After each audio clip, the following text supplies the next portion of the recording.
Según la OMS, se presentan a nivel mundial cerca de 800.000 suicidios cada año. Es decir, que cada 40 segundos hay un suicidio. Cada 2 segundos hay un intento de suicidio. Estas son cifras que nos permiten empezar a hacer reflexiones acerca de lo que está pasando con la salud mental a nivel mundial. Hoy vamos a hablar un poco sobre cómo es la manera de generar esos acercamientos previos en una intervención con pacientes que tengan conducta o ideación suicida. Para ello es necesario inicialmente realizar un análisis del contexto, un análisis diagnóstico de la persona que en ese momento consulta, es decir, analizar en qué punto está su riesgo, cuál es su riesgo en ese momento y cuáles son esos factores predisponentes para que esa persona en ese momento tal vez se encuentre en riesgo de muerte.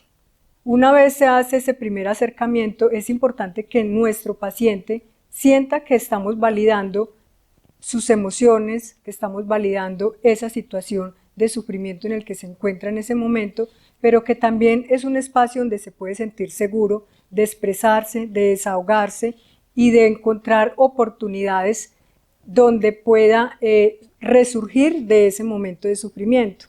El mayor riesgo que se genera en una persona con ideación suicida es ese primer año después de aparecer la ideación suicida. Es importante contemplar cuáles son los tiempos desde que aparece la ideación suicida hasta que el consultante llega a nuestro acompañamiento o intervención profesional. También es importante allí considerar cuáles son esos factores de riesgo que pueden ser personales, contextuales, clínicos, sociales, sociofamiliares, todos estos factores que pueden aparecer alrededor de esa persona que se encuentra en un estado de sufrimiento. Cuando hablamos de esos factores sociofamiliares, es importante considerar cuáles son las redes de apoyo que tiene esa persona en ese momento, cuáles son esos recursos socioemocionales con los cuales esa persona se ha podido mantener hasta ese momento, cuáles son esas creencias tal vez instauradas a lo largo de su vida que le han llevado a que se abran algunas heridas emocionales, cuáles son esas heridas que hemos podido validar o encontrar dentro de esas creencias que se han instaurado en esa persona. A partir de allí se va generando un diagnóstico amplio de cómo podemos intervenir, qué debemos intervenir en ese ser humano. Sin embargo, antes de llegar a todo esto es importante que cada uno considere cuál es la frecuencia, cuál es la intensidad de esa ideación suicida. ¿Será que ya hay un plan conformado? ¿Será que es solo un pensamiento? ¿Será que hay una idea estructurada de dónde, cuándo y cómo lo voy a hacer? A partir de allí podemos evaluar cuál es el riesgo que existe en ese ser humano. Sin embargo, también contamos con herramientas que nos pueden ayudar también a elaborar el diagnóstico de cuál es el riesgo en el que se encuentra esa persona.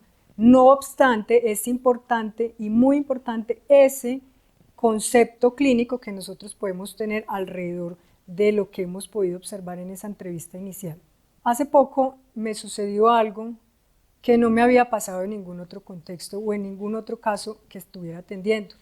De repente llega un paciente con una depresión de base, pero tiene una ideación suicida con intentos previos de suicidio. Es importante comprender que antes de yo ir a tratar esa depresión de base que tengo allí, esa comorbilidad, es importante primero enfocarme en la ideación suicida y cómo brindarle a esa persona unas herramientas para que pueda enfrentar las situaciones de crisis, los momentos de crisis emocional.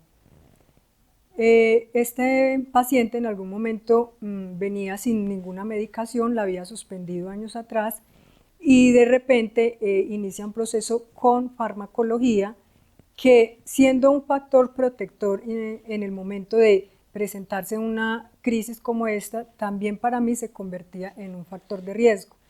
Es decir, la persona apenas había ingresado a mi consulta, todavía no había desarrollado las herramientas necesarias para hacer frente a esos desafíos que tenía que solucionar. Al pasar esto, el medicamento lo que va a hacer es que va a generarle un poco más de activación, de energía. Tal vez la persona va a tener deseos de pararse ya de la cama, de salir, de bañarse, de arreglarse, y sin tener esos elementos todavía desarrollados en medio de la terapia, pues va a ser contraproducente porque puede poner en riesgo también a la vida de la persona. Es algo que nos permite reflexionar y que de pronto no sucede en todos los casos, pero que hay que tener en cuenta a la hora de hacer un abordaje clínico. Cada modelo de intervención es único, es cambiante, no todas las personas tienen las mismas herramientas cuando llegan a la consulta, es importante valorar el riesgo, todos y cada uno llegan en un proceso distinto, a partir de ahí se formula ese plan de intervención de acuerdo a las necesidades encontradas y priorizadas dentro del proceso terapéutico, todas enfocadas en prevenir, preservar la vida de esa persona que se encuentra en sufrimiento. Es necesario que trabajemos en conjunto con la familia, con las instituciones, es decir que yo debo llenarme de información no solo del paciente, sino qué dice la familia, valorar cuáles son los factores protectores de esa familia, qué le está brindando esa familia a ese ser humano, cuáles son sus redes de apoyo social, ¿las hay o son nulas? La institución, tal vez, si es un chico que se encuentra escolarizado, ¿cuáles son las redes de apoyo institucionales que le ofrecen los centros educativos? ¿Están activas? ¿Están funcionando? ¿Cómo podemos empezar a trabajar en conjunto para brindarle una red sostén y de acogida a esa persona que en ese momento lo necesita? Las personas que llegan a consulta por ideación suicida o intentos previos de suicidio, normalmente encontramos creencias nucleares, creencias centrales, basadas en la indefensión, basadas en la inutilidad, no soy bueno para nada, no soy merecedor de amor, esto es demasiado para mí, sobrepasa mis recursos, no soy capaz. Es importante tener presente que estas creencias centrales debemos entrar a hacer una reestructuración cognitiva acompañada del paciente. Es decir, yo no le voy a dar a él cuáles son las formas de reemplazar esas creencias centrales, sino que le voy a ayudar a autodescubrir cuáles serían las formas nuevas de generar unos pensamientos distintos, unos pensamientos acogedores, unos pensamientos más sanos hacia sí mismo. A partir de allí, el paciente puede desarrollar la autocompasión, una mirada empática hacia su propio proceso, descubrir que no es la única persona que pasa por una situación como esta, que todos los procesos son distintos, pero que es válido lo que le está pasando. Nosotros como profesionales debemos jugar mucho con esa visión de túnel, desmitificar un poco que la muerte es la única forma de enfrentarse a esa situación, reformular la solución. En ese momento la persona solo piensa en la muerte como única salida. ¿Cómo nosotros podemos ayudarle a ese paciente a desarrollar unas nuevas soluciones para esa problemática en la cual se encuentra inmerso? En el momento de generar intervenciones con los pacientes, es preciso que seamos creativos. ¿Cuál es la forma más adecuada para llevarle a ese paciente tal vez esa técnica que he usado tantas veces en otras situaciones, pero que tal vez no me funcione directamente así con ese paciente? En esas técnicas es importante generar replanteamientos de la vida y de la muerte. ¿Qué será lo beneficioso de la muerte? ¿O qué será lo beneficioso de morir? ¿Será que realmente después de la muerte voy a descansar?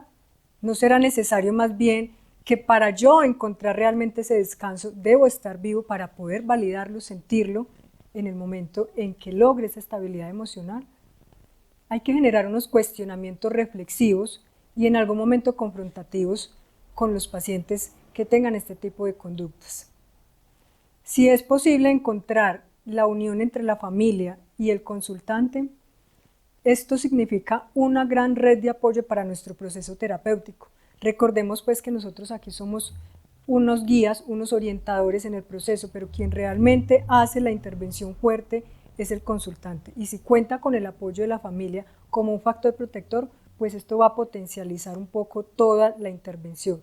La familia también puede ser un factor de riesgo, ¿no? Si no hay apoyo, si no hay acogida, si no hay validación, si de pronto son quienes han creado esas creencias alrededor de esa persona que se encuentra en sufrimiento y que por alguna situación presente, contextual, se le han abierto aquellas heridas. ¿Cómo podemos nosotros empezar a trabajar con la familia para sanar, para reestructurar, para generar acercamientos desde el amor, desde la empatía, desde el respeto por el sufrimiento del otro, y cómo ellos podrían ser agentes también activos en ese proceso de acompañamiento? Cuando se realiza el análisis funcional del caso, es importante tener presente cómo la desesperanza puede ser un gran factor de riesgo. Se puede convertir en la fragilidad de esa persona que se encuentra en un estado de sufrimiento.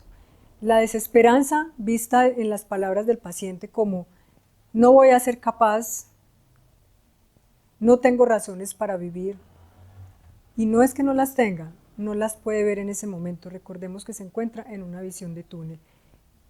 Entre más grande sea esa desesperanza, más grande es el factor de riesgo en esa persona respecto a su vida. Profesionales en el área de la salud mental que se dedican a recibir casos como este. Los invito a que cada acompañamiento que se haga desde lo humano, desde la empatía que se debe tener con una persona que se encuentra en sufrimiento, desde la validación, desde el reconocimiento de aquellas situaciones que lo han llevado, de aquellas experiencias que han llevado a esa persona a un momento de desesperanza en la vida. Recordemos la desesperanza como un gran factor de riesgo en un ser que se encuentra con ideación suicida o intentos previos de suicidio. No podemos dejar de un lado que cada sesión debe ser realizada con tal profesionalismo que al final de esta validemos el estado emocional de esa persona. Nos aseguremos que no queden abiertas heridas que puedan generar en ese ser humano un factor de riesgo adicional. Hagamos un trabajo concienzudo, respetuoso con ese ser humano que se encuentra en una etapa donde no ve más posibilidades para salir de esa situación que le aqueja que la muerte. Validemos la vida. Profesionales en el área de la salud mental, los invito a que hagamos un acompañamiento genuino, empático, compasivo con el sufrimiento de ese ser humano que tenemos en nuestra consulta. Trabajemos todos unidos por la prevención de la salud mental.